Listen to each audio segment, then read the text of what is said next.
मित्रांनो, स्वागत आहे आमच्या यूट्यूब चॅनलवर। तर मित्रांनो, नाशिक जिल्ह्यामध्ये काल जोरदार गारासह पाऊस सुद्धा झालेला आहे। पंचवटीत गारांचा पाऊस आपल्याला त्या ठिकाणी पाहायला मिळाला। मेघगर्जनेसह विजांच्या गडगडाटासह अनेक भागांमध्ये अवकाळी पावसानं हजेरी लावली। आडगाव असेल, मेरी, मसरूळ, दिंडोरी रोड, हिरावाडी तसेच गावठाण भागामध्ये सुद्धा सायंकाळी बेमोसमी पावसाने मेघगर्जनासह हजेरी लावल्याने रस्ते जलमय झाले।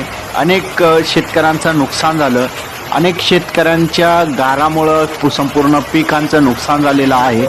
अनेक भागामध्ये ठिकठिकाणी गारा पडल्या, मोठ्या प्रमाणात गारा पडल्या आणि त्यामुळे शेती पिकांचं नुकसान असेल, जे पानटपरी असेल, काही भाजीपाला विक्रेते असेल, त्यांचं सुद्धा मोठ्या प्रमाणात जे आहे या पावसामुळं जे आहे नुकसान झालेले। सिडको परिसरात सायंकाळच्या सुमारास जोरदार वाऱ्यासह पावसाने हजेरी लावली।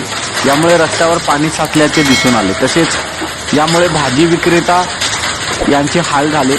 तर अशा प्रकारे बघितलं तर राज्यातील भाजी विक्रेता असेल, जिल्ह्यातील भाजी विक्रेता असेल किंवा शेतकरी वर्ग असेल किंवा सामान्य नागरिक असेल, तर या पाऊस आणि गारपिटामुळे मोठ्या प्रमाणात त्यांची या ठिकाणी जे आहे झोप उडालेली आहे। अनेक भागामध्ये गुडघ्या इतकं पाणी आपल्याला पाहायला मिळालं। अनेक भागामध्ये पाणी मोठ्या प्रमाणात साचलेलं आपल्याला पाहायला मिळालं। जसं उन्हाळा नसून पावसाळा आहे त्या प्रकारे जे आहेत पाऊस आपल्याला पाहायला मिळालेला आहे। अनेक भागामध्ये गारपीट झाली, अनेक भागामध्ये ढगफुटीसारखा पाऊस झाला। तुमच्याकडे पाऊस झाला का नक्की कमेंटमध्ये सांगा आणि तुम्ही हा व्हिडिओ कोणत्या जिल्ह्यातून बघत आहात नक्की कमेंटमध्ये सांगा। धन्यवाद।